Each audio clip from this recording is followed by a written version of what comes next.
Sir ముందుగా ప్యానెల్లో ఉండే పెద్దలకు సాక్షి టీవీ ప్రేక్షకులకి ముందుగా నా నమస్కారాలు తెలియజేస్తున్నానండి. ఆంధ్రప్రదేశ్ రాష్ట్రంలో మెగా డిఎస్సి పేరుతో కొన్ని అవకతవకలు జరిగినాయి, ఇబ్బందులు జరిగినాయి. తద్వారా నారా లోకేష్ గారు అక్కడ కేంద్ర విద్యాశాఖ మంత్రి ధర్మేంద్ర ప్రధాన్ గారు రాజీనామా చేశారు. కాబట్టి నారా లోకేష్ గారిని కూడా రాజీనామా చేయమని వైఎస్ఆర్ కాంగ్రెస్ పార్టీ అడగల. మొదట్లో అడిగిన తర్వాత ఇప్పుడు ధర్మేంద్ర ప్రధాన్ గారు అయిన తర్వాత ఆంధ్రప్రదేశ్ రాష్ట్రంలో ఉన్నటువంటి జంజీ యువత ఎవరైతే డిఎస్సి అభ్యర్థులు ఉన్నారో వారు కూడా నారా లోకేష్ గారి యొక్క రాజీనామాని డిమాండ్ చేస్తున్నారు. దాంతోపాటు కూడా స్పష్టంగా చెప్పాల్సినటువంటి అంశాలు ఏంటి అని అంటే, జగన్మోహన్ రెడ్డి గారు ఎప్పటి నుంచో కొన్ని అంశాలు లేవనెత్తి దానికి సంబంధించినటువంటి అన్ని రకాలైనటువంటి అనుమానాలను నివృత్తి చేయాల్సినటువంటి బాధ్యత ఉంటే మరి ఎందుకో నారా లోకేష్ గారు అనుమానాలు నివృత్తి చేయడానికి ఎందుకు భయపడుతున్నారో అర్థం కావట్లా. అయినా కూడా ఈరోజు పెద్ద ఎత్తున జంజీ యువత, ఆంధ్రప్రదేశ్ రాష్ట్రంలో ఉన్నటువంటి నిరుద్యోగ యువత నారా లోకేష్ గారిని రాజీనామా చేయండి అని అడుగుతున్నారు. అడగడానికి కూడా వాళ్ళకి చాలా స్పష్టమైనటువంటి కారణాలు ఉన్నాయి.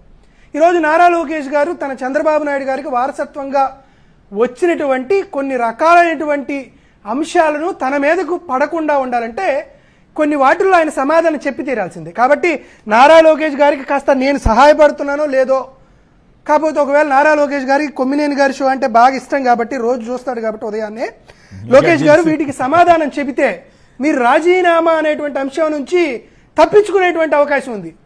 ఒక వైఎస్ఆర్ కాంగ్రెస్ పార్టీ అధికార ప్రతిగా మీకు ఫేవర్ చేస్తున్నా కాబట్టి ఈ ప్రశ్నలకు సమాధానం చెప్పండి. మిమ్మల్ని ఎవరు రాజీనామా అడగరు. మొత్తం డిఎస్సి మెగా డిఎస్సికి సంబంధించి 6 దశల్లో 5 విభాగాలు ఇన్వాల్వ్ అయినాయి. సరే, ఒకటి ప్రైవేటు సంస్థ అయినటువంటి టీసీఎస్ కాబట్టి దాన్ని కొంచెం పక్కన పెడదాం, దాని మీద మాకు పెద్దగా ఎవరు అభ్యంతరాలు చెప్పట్లా. అయితే మొత్తం 4 విభాగాలు ఉన్నాయి. ఏవే విభాగాలు ఉన్నాయి? ఒకటి ఎస్సీఈఆర్టీ అంటే state council education research and training, నీ దగ్గరే ఉంది, వారికి కొన్ని ప్రశ్నలకు సమాధానం చెప్పాలి.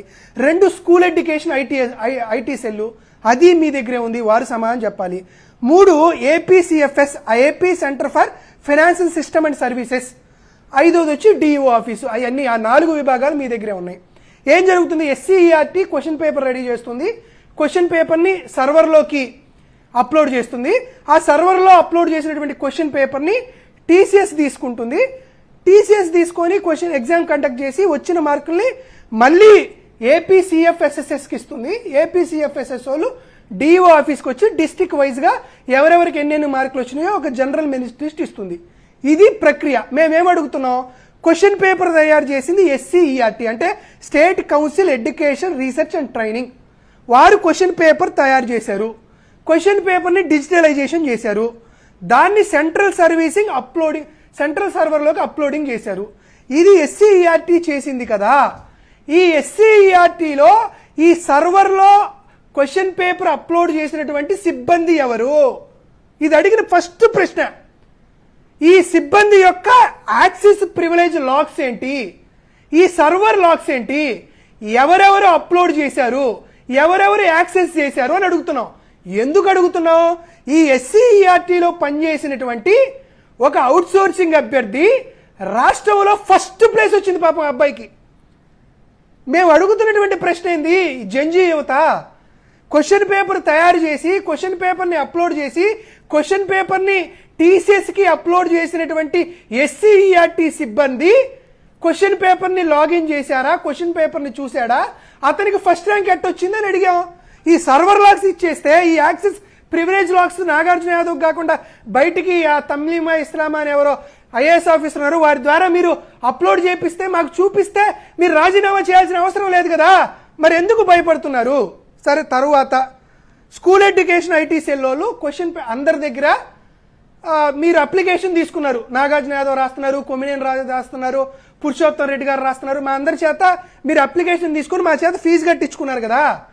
సో ఇప్పుడు కొమ్మినేని గారికి, నాగార్జున యాదవ్కి, పురుషోత్తం రెడ్డి గారు ముగ్గురు ఎగ్జామ్ రాస్తుంటే వీరికి అసలుకి ఎగ్జామ్ రాయడానికి వారికి సంబంధిత అనుమతులు ఉన్నాయా, వారికి ఎన్ఓసి ఉందా, వారికి క్వాలిఫికేషన్ ఉందా అనే ఇనీషియల్ స్క్రీనింగ్ ఫిల్టర్ మీరు చేశారా, చేయలేదా? ఒకవేళ చేసి ఉండుంటే ఎస్సీఈఆర్టీలో ఫస్ట్ ర్యాంకు వచ్చినటువంటి ఆ అభ్యర్థి అసలు ఎగ్జామ్ రాయడానికే అర్హత లేదు కదా. మీరు ఇనీషియల్ స్క్రీనింగ్ ఫిల్టర్ గాని అమలు చేసి ఉంటే ఈ అబ్బాయి మీరు అప్లికేషన్ పెట్టినప్పుడే అతని ఆధార్ కార్డు అతనికి అవుట్ సోర్సింగ్ ఎంప్లాయీగా ఉన్నది రెండు మ్యాచ్ అయ్యిద్ది, డేటా వ్యాలిడేషన్ లాజిక్ జరిగిద్ది, సైబర్ సెక్యూరిటీ ఆడిట్ జరిగిద్ది, కాబట్టి నేను డిస్క్వాలిఫై అవుతాం కదా. ఎస్సీఈఆర్టీలో అవుట్ సోర్సింగ్ ఎంప్లాయీ అక్కడే డిస్క్వాలిఫై అవ్వాలి కదా. మరి ఎందుకయ్యా నారా లోకేష్ గారు ఈ డేటా వ్యాలిడేషన్ లాజిక్ కి సంబంధించినటువంటి వివరాలు ఈ రోజు కూడా బయట పెట్టట్లేదు? అందుకని మిమ్మల్ని రాజీనామా చేయమడుగుతున్నాం. మూడోది టీసీఎస్కి వెళ్ళింది. టీసీఎస్ ఒక ఎగ్జామ్ కండక్ట్ చేసింది, కంప్యూటర్ బేస్డ్ టెస్టే కాబట్టి మేము పెద్దగా అభ్యంతరాలు చెప్పట్లా. కానీ ఎవరెవరికి ఏ క్వశ్చన్ పేపర్ రావాలి, ఎవరెవరికి ఎక్కడ సెంటర్ రావాలనేటువంటి నార్మలైజేషన్ ఫార్ములా అప్లై చేసేది స్కూల్ ఎడ్యుకేషన్ ఐటీ సెల్లే కదా. ఆ నార్మలైజేషన్ ఐటీ ఫార్ములా ఎవరెవరు అప్లై చేశారో సంబంధిత కాపీ ఏంటనేది చూపిమంటున్నావు.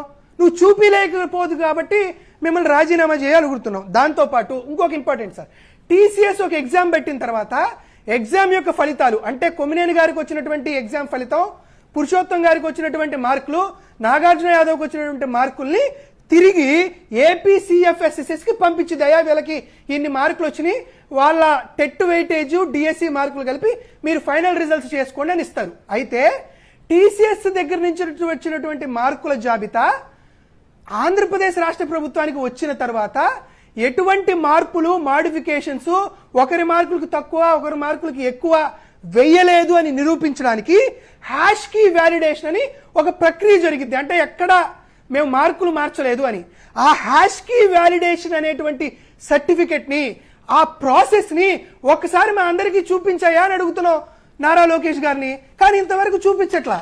అది అయిపోయిన తర్వాత చివరి దశ అంటే డిఓ ఆఫీస్ లో జరిగేటువంటి ప్రక్రియ. ఎవరికైతే టెట్ 20%, డిఎస్సి మార్కులు 80%, రోస్టర్ పాయింట్స్,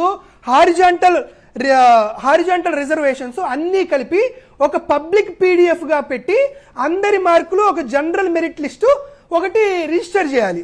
దీనికి సంబంధించి స్పష్టంగా ఆటోమేటిక్ సెలక్షన్ లాజిక్ సాఫ్ట్వేర్ అనేటువంటి విధంగా వచ్చింది. అలా చేయకుండా ఇండివిడ్యువల్ గా ఎవరికి వాళ్ళకు ఎస్ఎంఎస్ పంపించి మీరు సెలెక్టెడ్, మీరు నాట్ సెలెక్టెడ్ అన్నారు.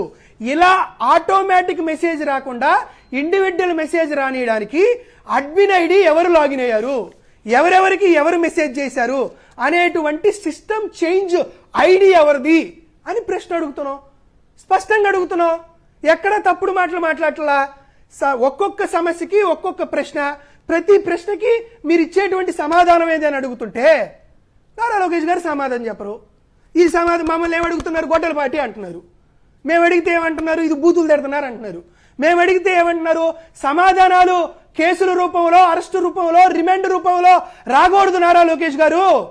మీకు కాస్త సబ్జెక్ట్ ఉంటే, లేకపోతే మీకు సంబంధించినటువంటి ఐఏఎస్ అధికారులతో ఇదిగోండయా జంజీ యువత ఈ ప్రశ్నలు అడుగుతుంది, ప్రతిపక్ష పార్టీ ఈ ప్రశ్నలు అడుగుతుంది, దీనికి సమాధానాలు నివృత్తి చేయాల్సినటువంటి బాధ్యత మా ఉందని జవాబుదారీతనం తీసుకోవడానికి భయపడి పారిపోకుండా ఉండండి.